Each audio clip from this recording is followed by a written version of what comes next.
नमस्कार दोस्तों and welcome back to my channel जहां आपको मिलता है सिर्फ और सिर्फ एंटरटेनमेंट। और आज मैं लाया हूँ फैंटास्टिक फोर एंटीथेसिस का थर्ड इशू। तो गाइस वीडियो पे नए हो तो वीडियो को लाइक कर देना और चैनल को सब्सक्राइब कर देना। और साथ ही मेरे चैनल पर ज्वाइन बटन स्टार्ट हो गया है तो आप वहां से भी ज्वाइन कर सकते हो। और उसी के साथ अब आप मुझसे व्हाट्सएप पर भी जुड़ सकते हो जिसका लिंक मैं आपको डिस्क्रिप्शन में दे दूंगा। तो यार पिछले इशू में आपने देखा कि फैंटास्टिक फोर गैलेक्टस को ढूंढने नेगेटिव जोन में गए थे और उन्हें गैलेक्टस वहां मिल जाता है, लेकिन तभी एनहेलस अटैक करता है जिस चक्कर में फैंटास्टिक फोर नेगेटिव जोन में फंस जाते हैं। पर तब सिल्वर सर्फर फैंटास्टिक फोर और गैलेक्टस को गैलेक्टस की शिप में लाता है। तो अब आगे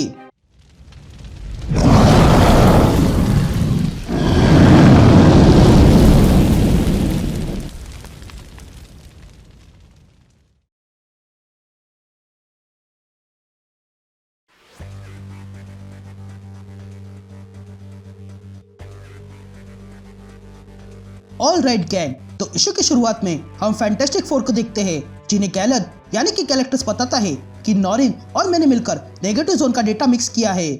और तब मुझे पता चला कि रीड का हाइपोथेसिस सही था। तभी रीड वो कैलकुलेशन देखता है और कहता है कि गैलन अब समय आ चुका है, तैयार हो जाओ। तभी रीड अपनी टीम से कहता है कि ये एंटीथेसिस गैलेक्टस की एनर्जी लेकर डार्क आर्मी बना रहा है, लेकिन ये गैलेक्टस की एनर्जी होने के कारण हम इस एनर्जी को फिर से गैलेक्टस के पास ला सकते हैं जिससे एंटीथेसिस की सारी आर्मी ठीक हो जाएगी। तभी गैलन कहता है कि मैं ये कर सकता हूँ, जिस पर रीड गैलन से कहता है कि नहीं, तुम अकेले ये नहीं कर पाओगे। ये कहते ही रीड सुजन, बेन और जॉनी से कहता है कि तैयार हो जाओ। लेकिन तभी गैलन मशीन पर कुछ करता है जिसके कारण फैंटास्टिक फोर के अंदर से एनर्जी पास होने लगती है। तभी देखकर सुजन पूछती है कि ये गैलन हमारे साथ क्या कर रहा है, जिस पर गैलन कहता है कि मैं तुम लोगों के साथ वही कर रहा हूँ जो मैंने नॉरिन को सिल्वर सर्फर बनाने के लिए किया था। मैं तुम सबको पावर कॉस्मिक दे रहा हूँ। ये कहते फैंटास्टिक फोर देखते हैं कि उन सब के पास अब पावर कॉस्मिक आ चुकी है और उनके सूट्स बदल चुके हैं।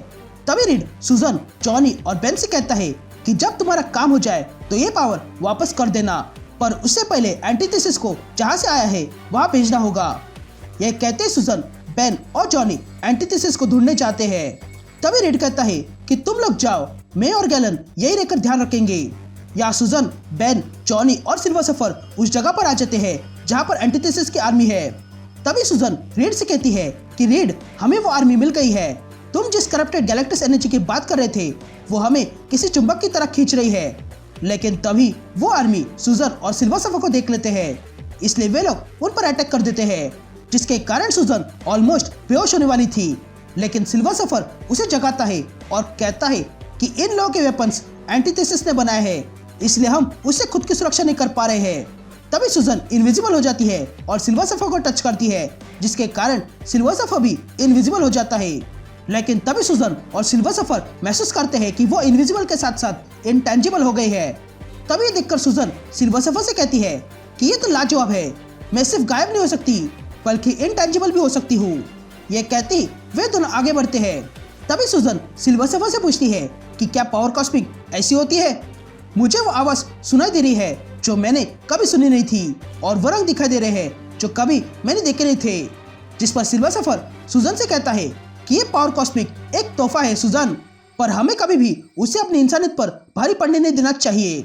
लेकिन तभी सिल्वर सर्फर के सर में जोरदार दर्द होने लगता है, जिसके कारण वो जोरदार चिल्लाता है और कहता है कि मैं इसके लिए तैयार नहीं था। ये देखकर सुजन रीड से कहती है, रीड, यहाँ कुछ गलत हो रहा है, क्या तुम मुझे सुन सकते हो।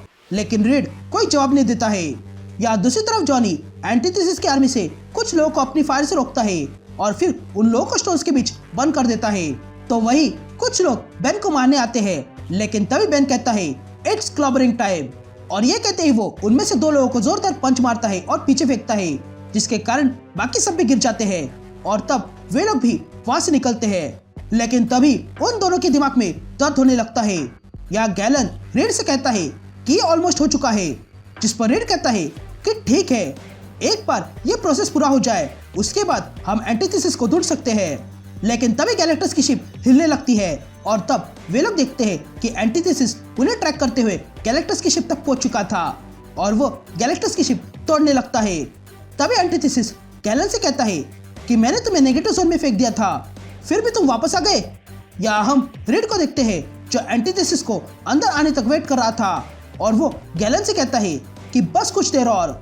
यहाँ एंटीथेसिस गैलन की शिप तोड़ने लगता है तो वही सुजन, बेन, जॉनी और सिल्वर सफर इकट्ठा होते हैं और उन्हें पता चलता है कि उन चारों के भी एक साथ दिमाग दर्द हो रहे थे।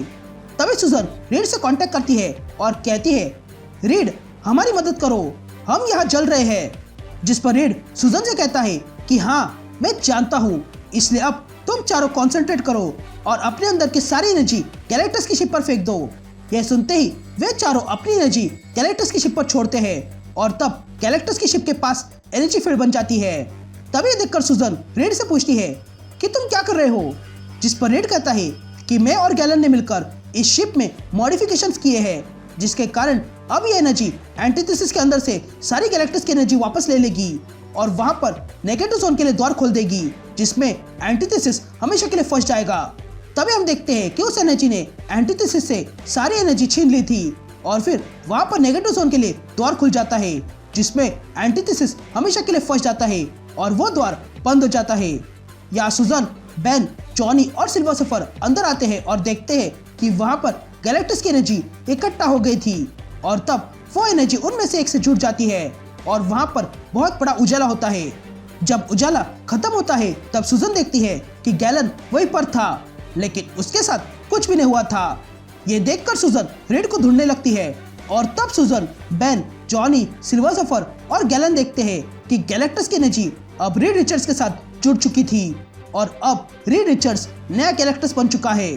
ये देखकर सुजन रीड से कहती है, रीड ये तुमने क्या किया? और यहीं पर यह इशू कंटिन्यू होता है।